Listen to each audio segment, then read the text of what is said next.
দুরন্ত এবং চূড়ান্ত প্রতিবাদ করতে যে মহান আল্লাহ প্রিয় নবী মুহাম্মদুর রাসূলুল্লাহ সাল্লাল্লাহু আলাইহি ওয়াসাল্লামকে দিলেন সূরাতুল ইখলাস।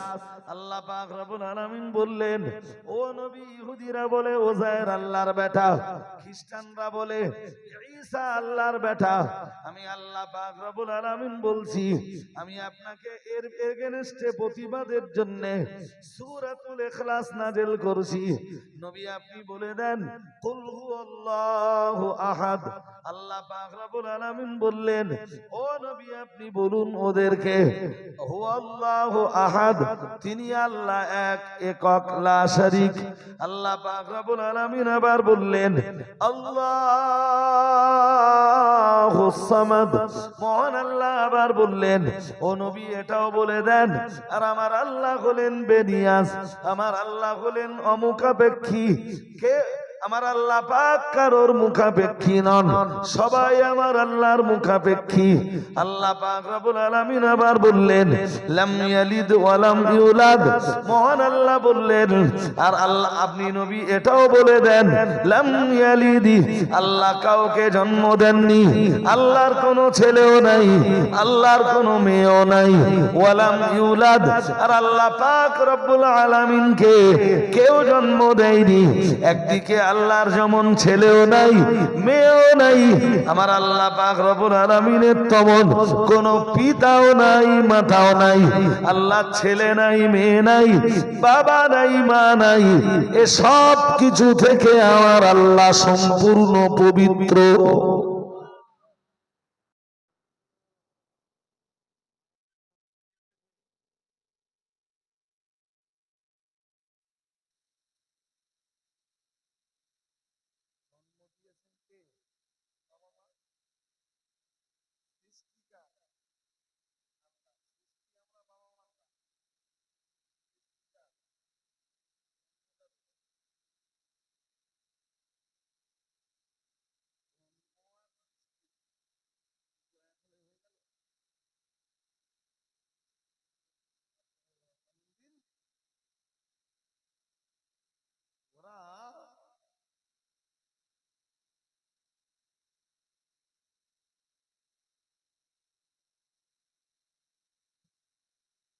বিষয়টা বুঝুন চট করে। ওরা ঈসাকে আল্লাহর বেটা বলতো, ঈসার মাকে আল্লাহর বিবি বলতো, জি ওজায়েরকে আল্লাহর বেটা বলতো, মক্কাবাসীরা ফেরেশতাদেরকে আল্লাহর কন্যা বলতো, মেয়ে বলতো।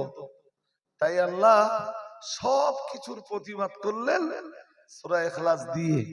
নবীকে ওই সূরাটার শুরুতেই আল্লাহ বললেন বলুন, আপনি বলে দেন কথা। এ কথা ওদের বলতে গেলে ঝগড়া হবে তো?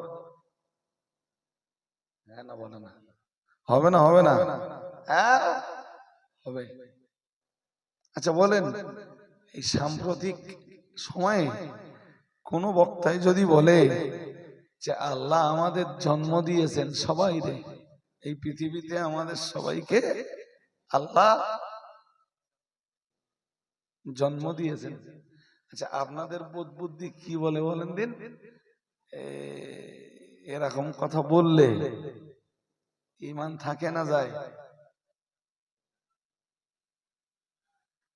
জোর করে বলে না, থাকবে ঈমান? থাকবে থাকবে না আমি বলো কোনো ফতোয়া এখনো দেইনি। এটা আপনাদের বোধ বুদ্ধি যা কাজ করতেছে তাতেই আপনারা বলতেছেন থাকবার কথা না, তাই তো? হ্যাঁ। আচ্ছা কি লজ্জার ব্যাপার বলেন দিন, সেই সব হুজুররাই ওই মাল দুটো এত হাসছি কেন? এই যে চামড়ায় বাড়ি পড়ার আগে হাঁটো ওখান থেকে, শুনতে পাচ্ছ না? না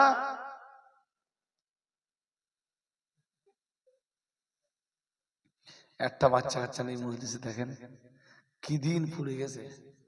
ওসব হাত ঘড়ি কষি ঠ্যাং সোজা পড়ে না এখনো, হাফ তাল দেখতেছেন? হ্যাঁ যেন সব আব্বা আব্বা ভাব নিচ্ছে। হ্যাঁ যাক জি, এ ব্যাপারে আমরা চাইলে সেই হুজুরের উপরে কুফরির ফতোয়া দিতে পারতাম, দেয়নি। কারণ কি, শরীয়তের দুটো দিক রয়েছে, এই মৌলানা যারা এরা বুঝবে, একটা আজিমাত আর একটা রুখসাত। শুনছেন নাকি? একটা কি আজিমাত আর একটা রুখসাত।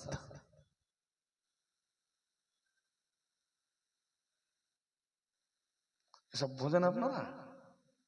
বোঝেন না। বুঝতে গেলি ও জামিয়ায় যে ভর্তি হতে হবে, অথবা জামিয়ার মতো যেসব প্রতিষ্ঠানগুলো আছে সেসব প্রতিষ্ঠানগুলোতে পড়তে হবে যে আজিমাত কি রুখসাত কি। আমি সহজে বুঝিয়ে দেই, এই যে আমার দিক তাকাতে হবে, নইলে হবে না। ওরা যা পারে করে, ওরা ওদের কাজ করতেছে, আমরা আমাদের কাজ করবো। মৌলানা সাহেব রাত্রে ধরুন বাড়ি ফিরছে, শুনছেন নাকি? এখানে এখানে বন্দুক ঠেকিয়ে দিয়েছে, ঠেকিয়ে বলছে বল আল্লাহ কজন? তাহলে বলে আল্লাহ একজন, লা শারীক।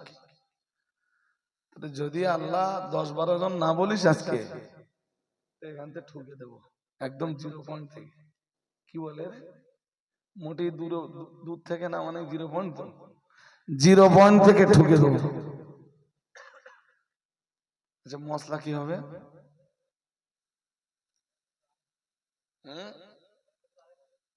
দুটো পর্যায়ে আমাদের থাকেন। প্রথম পর্যায়ে আজিমাত, জীবন দেবে, শিরক করবে না। শুনছেন নাকি?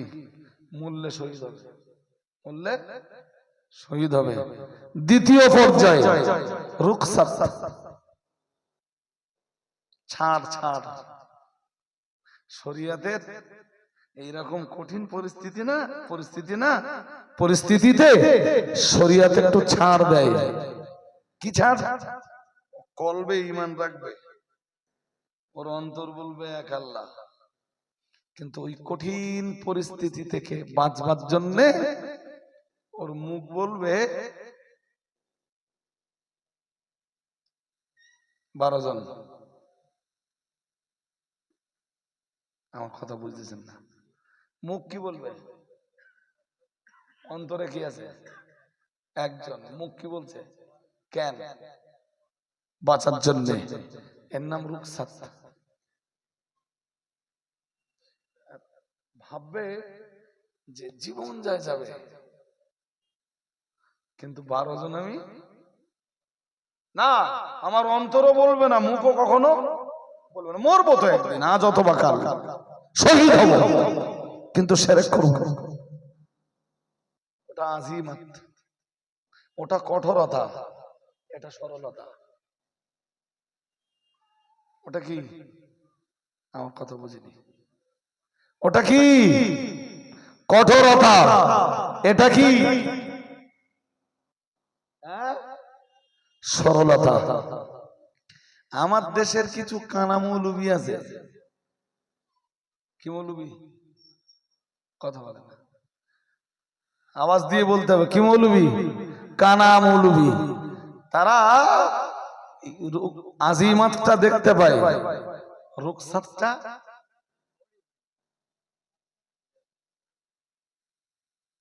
সরলতাটা দেখতে পায় না, শুধু পায় কোনটা দেখতে? বলুন বলুন।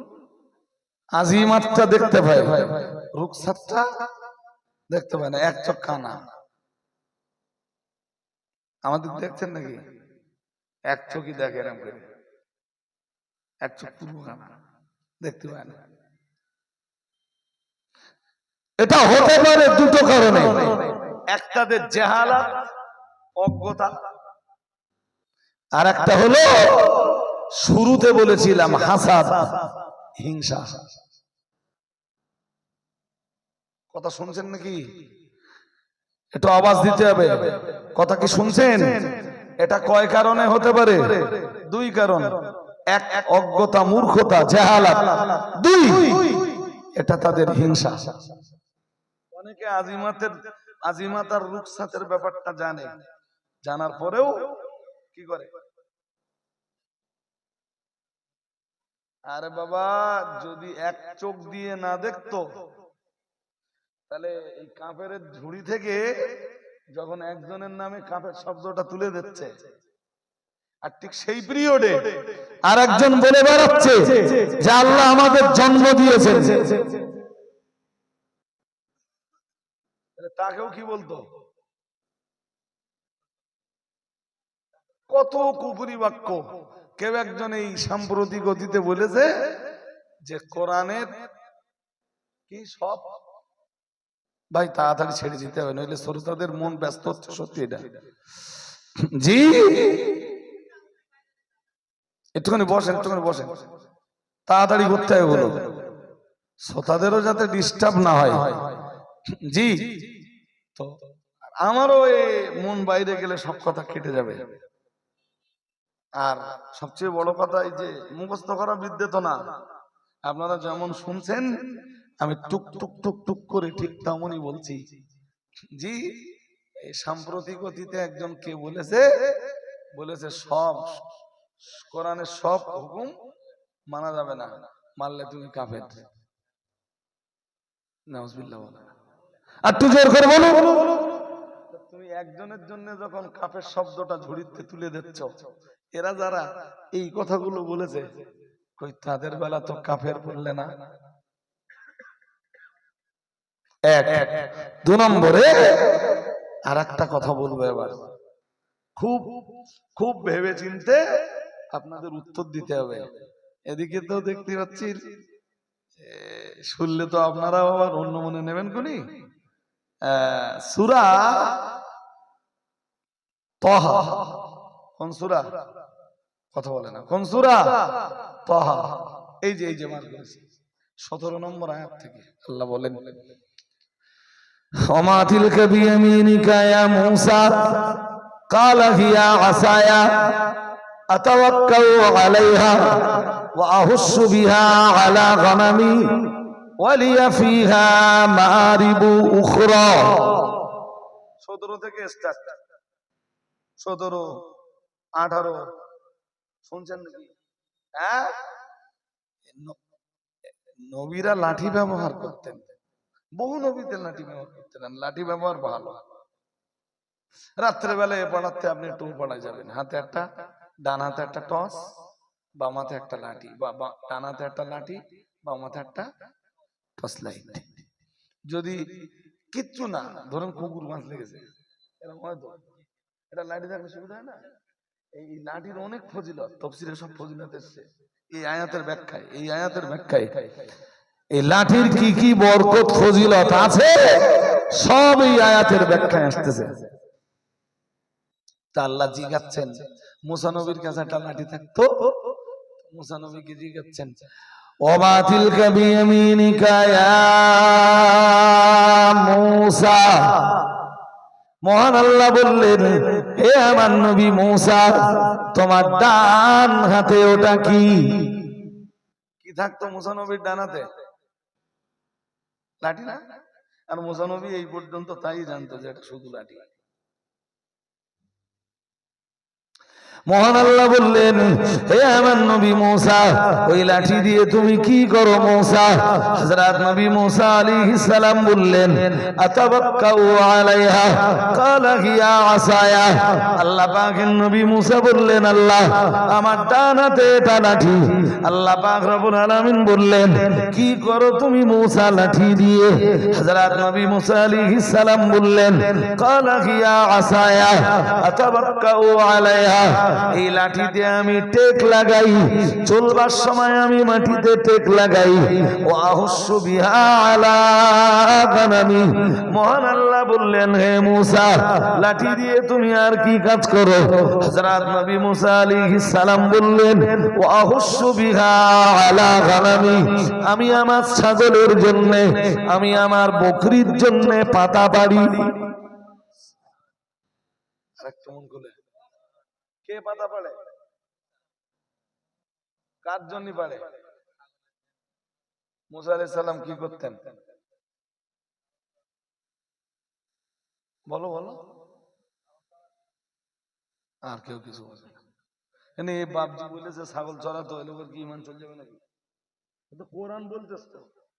মুসা নবী নিজে বলছে যে আমি এই বকরিগুলো চড়াই, এই বকরিগুলোর জন্য আমার লাঠি দিয়ে গাছের পাতা পাড়ি। সুবহানাল্লাহ।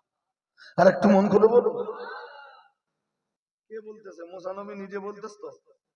আরে হ্যাঁ না বলে না। আর সেই কথা বেশি লাগবে না, সেই কথাটাই আল্লাহ কোরআনে জায়গা দিচ্ছেন। আল্লাহ পাক আবার বললেন, ও আমার নবী মূসা, ওই লাঠি দিয়ে আর কি কাজ করো?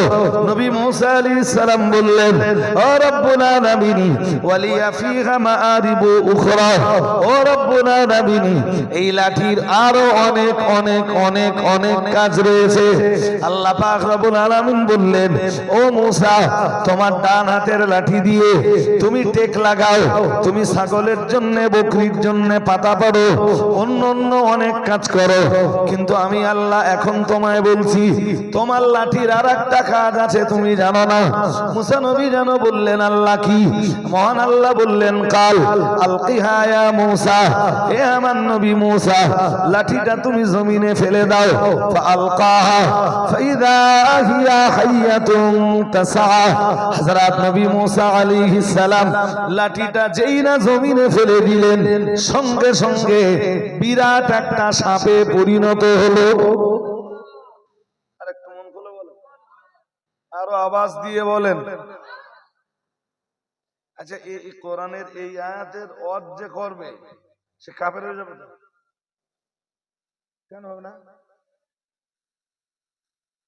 সে ওয়াজ করতে করতে বললে মুসা নবী বকরির জন্য পালা পারত, তা তার ঈমান থাকবে?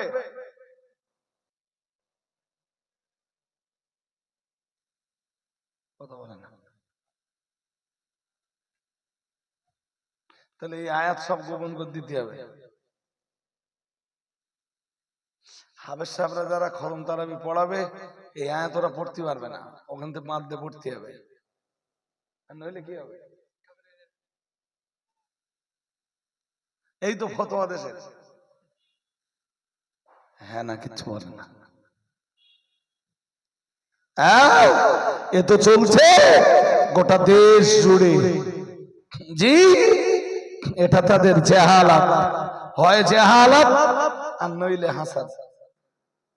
শুরুতে ওইটাই বলেছিলাম যে স্টেজে উঠলেই দুটো কথা বারবার মনে হচ্ছে, যে মানুষ বিভ্রান্তির বেড়া জালে আটকে যাচ্ছে, এক জাহালাতের কারণে, দুই হাসাদের কারণে।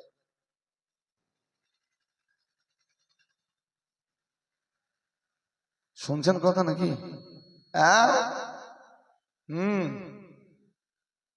বুখারী শরীফের এক হাদিসে এসেছে, সহিহ সনদে বর্ণিত সহিহ হাদিস, কি?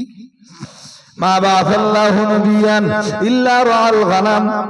প্রিয় নবী মুহাম্মদুর রাসূলুল্লাহ সাল্লাল্লাহু আলাইহি ওয়াসাল্লাম, আমার আল্লাহর নবীর প্রিয় সাহাবী হযরত আবু হুরায়রা রাদিয়াল্লাহু তাআলা আনহু থেকে বর্ণিত, আন আবি হুরায়রা রাদিয়াল্লাহু তাআলা আনহু قال قال رسول الله صلى الله عليه وسلم ما بعث الله نبيا الا رعى الغنم।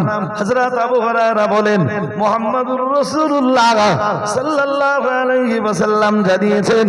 তাম পৃথিবীতে আল্লাহ যুগে যুগে যুগে যুগে মানব জাতির হেদায়েতের জন্য যত নবী আর যত রসুলকে পাঠিয়েছেন, প্রত্যেক নবী আর প্রত্যেক রসুলে ছাগল চড়িয়েছেন। সুবহানাল্লাহ বলবেন না? কথা বলছেন কে? আল্লাহ রসুল শোনাচ্ছেন। কে শোনাচ্ছেন? আল্লাহ রসুল শোনাচ্ছেন। যদি এই হাদিসটা আমার কাছ থেকে ভালো করে শোনেন, আমি কি বলবো জানেন? শুনে নেন। হাদিসে আসতেছে, হাদ্দাসানা আহমদ ইবনে মুহাম্মদ আল মাক্কি। শুনছেন? قال حدثنا عمرو بن يحيى عن جده عن ابي هريره رضي الله تعالى عنه قال عن النبي صلى الله عليه وسلم ما بعث الله نبيا الا رعى الغنم। ইমাম বুখারী তো আর রাসূলের যুগের মানুষ না, রাসূলের ইন্তেকালের 200 বছর পর ইমাম বুখারীর কাছে এই হাদিস এসে পৌঁছাচ্ছে। সরাসরি তো রাসূলের কাছে শুনেনি, তাই ইমাম বুখারীকে বলতে হচ্ছে যে এই হাদিস তিনি কার কাছে শুনেছেন। ইমাম বুখারী বলছেন হাদ্দাসানা আহমদ ইবনে মুহাম্মদ আল মাক্কি, আমাকে এই হাদিস শুনিয়েছেন, হাদিস বর্ণনা করেছেন কে? আহমদ ইবনে মুহাম্মদ আল মাক্কি। এবারে মুহাম্মদ ইবনে আহমদ আল মাক্কি বলছেন হাদ্দাসানা আমর ইবনে ইয়াহইয়া, আমাকে এই হাদিস শুনিয়েছেন আমর ইবনে ইয়াহইয়া। শুনছেন? আমর ইবনে ইয়াহইয়া বলছেন আন জাদ্দিহি, বলছেন আমাকে এই হাদিস শুনিয়েছেন আমার দাদু। আমার আর ওনার দাদু বলছেন আমাকে এই হাদিস শুনিয়েছেন রাসূলের সাহাবী হযরত আবু হুরায়রা। হযরত আবু হুরায়রা বলছেন আমি এই হাদিস শুনেছি মুহাম্মাদুর রাসূলুল্লাহ সাল্লাল্লাহু আলাইহি ওয়াসাল্লামের জবান থেকে। হাদিসটা কি? মা বাআসাল্লাহু নাবিয়ান ইল্লা রাআল গানাম, পৃথিবীতে যত নবী রাসূলরা এসেছেন সবাই ছাগল চড়িয়েছেন। সবাই। এই হাদিস আবু হুরায়রা বর্ণনা করেছেন। কে বর্ণনা করেছে? কথা বলেন। আবু হুরায়রা থেকে বর্ণনা করতেছেন আমর ইবনে ইয়াহইয়ার দাদা, তার দাদা থেকে বর্ণনা করতেছেন আমর ইবনে ইয়াহইয়া। জি, আমর ইবনে ইয়াহইয়া থেকে বর্ণনা করছেন আহমদ ইবনে মুহাম্মদ আল মাক্কি। আর আহমদ ইবনে মুহাম্মদ আল মাক্কি থেকে ওই হাদিস বয়ান করছেন হযরত ইমাম বুখারী। শুধু বয়ান করছেন না, তার সহিহ বুখারীতে একাধিকবার ইমাম বুখারী এই হাদিসকে সহিহ সনদে জায়গা দিয়েছেন। এই হাদিস সানাদান মানান উভয় দিক দিয়ে সহিহ। উভয় দিক দিয়ে কি সহিহ? কি হাদিস বলুন তো? কি হাদিস? সহিহ। হাদিসের মতন কি? মা বাআসাল্লাহু নাবিয়ান ইল্লা রাআল গানাম, পৃথিবীর সমস্ত নবী রাসূলরাই ছাগল চড়িয়েছে। সুবহানাল্লাহ বলছেন বিশ্ব নবী, বলছেন জোর করে বলেন। আর আমি এই কথা বললে যদি আমি কাফের হয়ে যাই, তো বিশ্ব নবী তো এই কথা বিশ্বের দরবারে দাঁড়িয়ে তার উম্মতকে শুনিয়েছেন, সাহাবীদেরকে শুনিয়েছেন। রাসূলের মুখ থেকে আবু হুরায়রা শুনছেন। আড্ডা মারার জায়গা পাও না? হ্যাঁ, এই কথাটা কেউ যদি অন্যভাবে বলে কাফের হয়ে যাবে।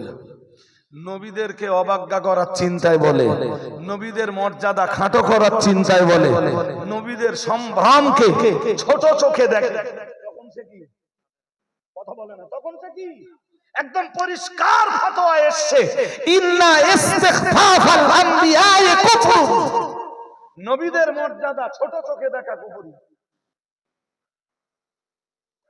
কিরকম জানেন? ধরুন এই ভাই সাহেব আর এই মৌলানা সাহেব দুজনের কথাবার্তা হচ্ছে। এই মৌলানা সাহেব এই ভাই সাহেবকে একটা হাদিস বোঝানোর চেষ্টা করছে, ওদিক দিয়ে আর একটা লোক এসে বলছে এই তোরা কি করছিস রে? তো ভাই বলছে মৌলানা সাহেব একটা হাদিস আমাকে বোঝানোর চেষ্টা করছেন। তাহলে তোরা এই সব হাদিস নিয়ে টানাটুনি করিস, জানিস এ তো সেই নবীর হাদিস যে নবী ছাগল চড়াতো। এখানে কি আছে? অবাজ্ঞা।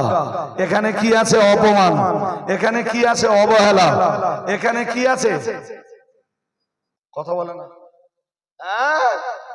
বেইজ্জতি। যে কারণে তখন কন্ডিশন কি দাঁড়াবে? ইমাম বুখারী ওই হাদিসে আরো কি বলতে জানেন?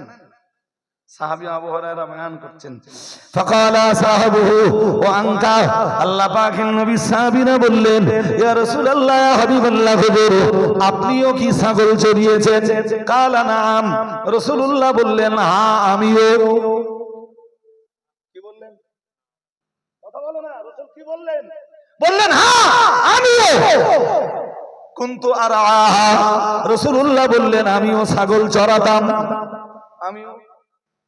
কথা বলেন, ভয় করতেছেন না? আল্লাহ পাকের রাসূল বললেন কুনতু আরআহা, আমিও ছাগল চড়াতাম। আলা করারিত আহলে মক্কা, রাসূলুল্লাহ বললেন আমিও কয়েক কিরাতের বিনিময়ে মক্কাবাসীদের ছাগল চড়াতাম। তার মানে কিছু মুদ্রার বিনিময়ে আমি রাসূলুল্লাহ মক্কাবাসীদের ছাগল চড়াতাম। সুবহানাল্লাহ। আরেকটু মন বলে, এই আমার দেশের যত দেখবেন হারামখোর আছে, মাইন্ডে নেন না যারা এই হারামখোররা, আপনারা যারা এই এই ট্রেনে করে মাল নিয়ে শিয়ালদায় নিয়ে বিক্রি করে, এই হারামখোরদের কাছে আপনাদের দাম নেই। মাঠে যারা কাদামাটি মেখে কাজ কাম করে, এই হারামখোরদের কাছে ওদের কোনো দাম নেই। রেলে যারা হকারি করে মাল বিক্রি করে হালাল পয়সা আয় করে, এই হারামখোরদের কাছে ওদের কোনো মর্যাদা। ওই মাঠে যারা ছাগল চড়াচ্ছে, বকরি চড়াচ্ছে, গরু চড়াচ্ছে, উট চড়াচ্ছে, দুম্বা চড়াচ্ছে, ভেড়া চড়াচ্ছে, জি এই হারামখোরদের কাছে ওদের কোনো মূল্য। আমি ঠিক বলছি না ভুল বলছি?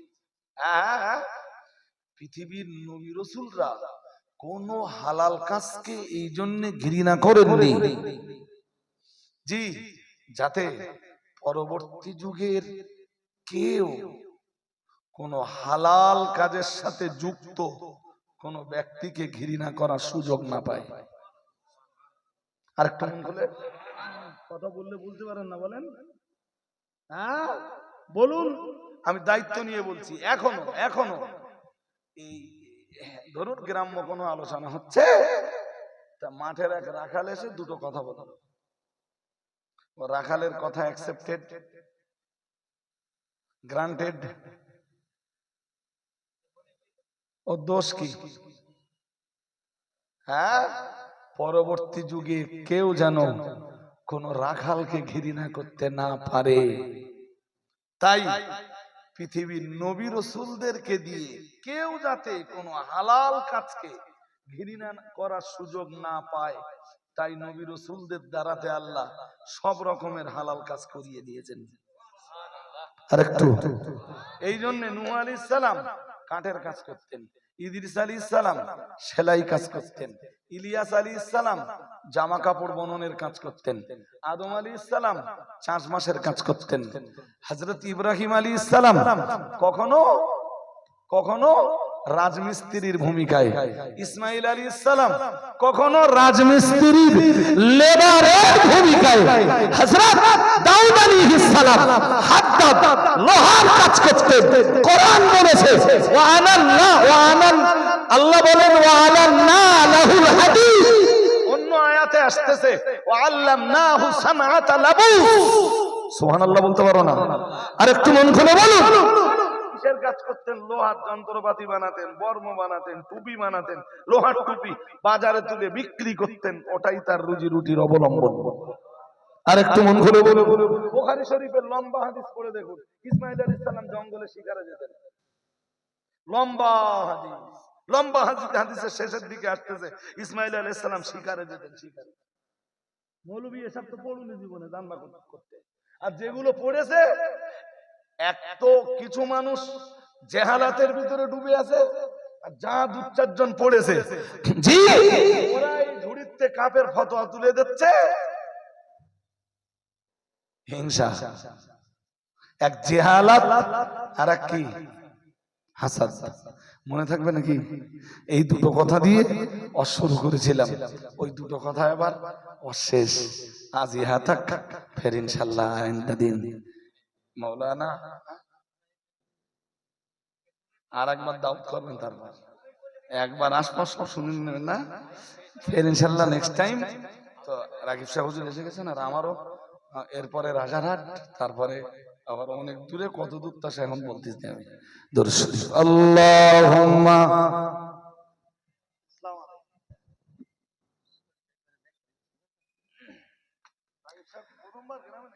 না, আলহামদুলিল্লাহ।